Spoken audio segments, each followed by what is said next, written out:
अगर आप share market में निवेश करना चाहते हैं या करने के बारे में सोच रहे हैं तो आपको दो चीज़ों के बारे में ज़रूर पता होना चाहिए, क्योंकि इनके बारे में पता होने से आपको किसी भी इंडस्ट्री में परफेक्ट शेयर सिलेक्शन में आसानी होगी।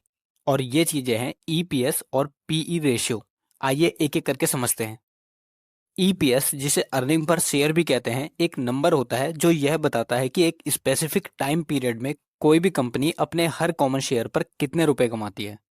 जो शेयर स्टॉक मार्केट में ट्रेड कर रहे होते हैं उन्हें ही हम कॉमन शेयर कहते हैं, और जो शेयर ऐसा नहीं करते उन्हें प्रीफर्ड शेयर कहते हैं। इसलिए जो ईपीएस निकाला जाता है वो कॉमन शेयर के लिए ही निकाला जाता है।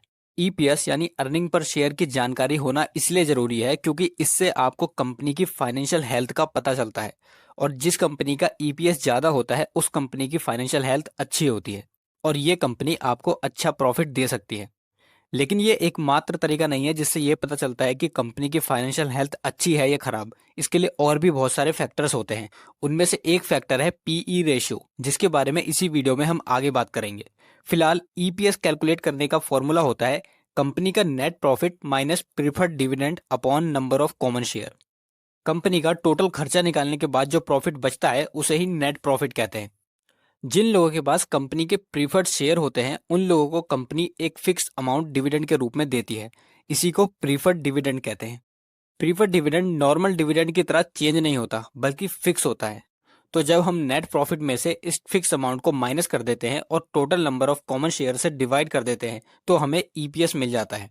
फॉर एग्जाम्पल, मान लीजिए किसी कंपनी एबीसी लिमिटेड का एक फिक्स पीरियड में 500 करोड़ का नेट प्रॉफिट है और उसे 100 करोड़ रुपए प्रीफर्ड डिविडेंड के रूप में देने हैं, और 10 करोड़ कॉमन शेयर मार्केट में ट्रेड कर रहे हैं।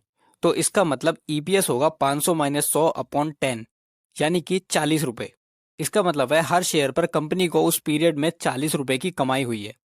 अब अगर किसी ने 100 शेयर खरीदे हैं तो उन शेयर्स पर 100 इंटू 40 यानी कि 4000 की कमाई हुई है, और ये कमाई कंपनी के पास होती है। और ज़्यादातर कंपनी इस कमाई को डिविडेंड के रूप में बांटती नहीं है बल्कि कंपनी की ग्रोथ में दोबारा इन्वेस्ट कर देती हैं। हालांकि कुछ कंपनी अपने शेयर होल्डर को डिविडेंड भी दे देती है, लेकिन अगर जो कंपनी अपनी ग्रोथ के लिए इस पैसे को दोबारा निवेश करती है तो उस कंपनी से एक्सपेक्ट किया जाता है कि उसके शेयर का प्राइस बढ़ना चाहिए। तो आप ये कैसे चेक करेंगे कि किसी कंपनी का प्राइस बढ़ा है या फिर नहीं? आप चाहते हैं कि आप ऐसा शेयर चुनें जिसका प्राइस फ्यूचर में बढ़े। तो ये चेक करने का तरीका है पीई रेशो चेक करना। पीई रेशो का मतलब प्राइस अर्निंग रेशो होता है। इसका फॉर्मूला होता है प्राइस पर share upon earning per share. अब यदि किसी कंपनी का शेयर प्राइस 400 रुपए है और उसका अर्निंग पर शेयर 40 रुपए है तो पीई रेशो होगा 400 अपॉन 40 यानी कि 10। जनरली पीई रेशो जब कम होता है तो इसका मतलब शेयर अंडर वैल्यूड है और फ्यूचर में बढ़ सकता है, और पी रेशो अगर ज़्यादा होता है तो इसका मतलब शेयर ओवर वैल्यूड है और फ्यूचर में कम हो सकता है। पर सवाल उठता है, हमें तो पीई की एक वैल्यू पता चली है, तो हमें कैसे पता चलेगा कि ये पीई रेशो कम है या फिर ज़्यादा?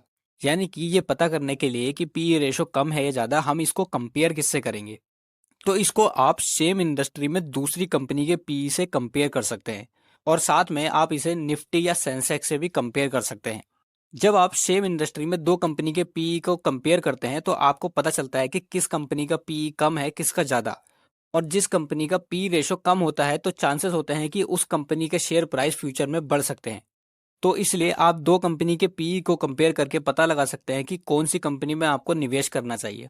लेकिन शेयर मार्केट यही खत्म नहीं हो जाता। आप केवल पीई को देख के भी अंदाजा नहीं लगा सकते कि किसी कंपनी का शेयर प्राइस फ्यूचर में बढ़ेगा या फिर नहीं।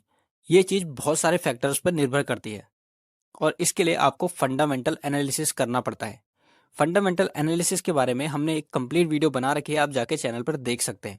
फिलहाल किसी कंपनी का शेयर अंडर वैल्यूड है या फिर ओवर वैल्यूड, ये आप पी को देख के अंदाजा लगा सकते हैं। तो आई होप आपको इस वीडियो में क्लियर हो गया होगा कि पी रेशो क्या होता है, प्रीफर्ड डिविडेंड किसे कहते हैं, प्रीफर्ड शेयर किसे कहते हैं, कॉमन शेयर किसे कहते हैं, और अर्निंग पर शेयर किसे कहते हैं। अगर आपके मन में अभी भी कुछ डाउट है तो आप कमेंट बॉक्स में पूछ सकते हैं, और अगर नहीं है तो चैनल को सब्सक्राइब कर लीजिए, क्योंकि हम ऐसे ही फाइनेंशियल फैक्ट्स और शेयर मार्केट से रिलेटेड वीडियोस लाते रहते हैं।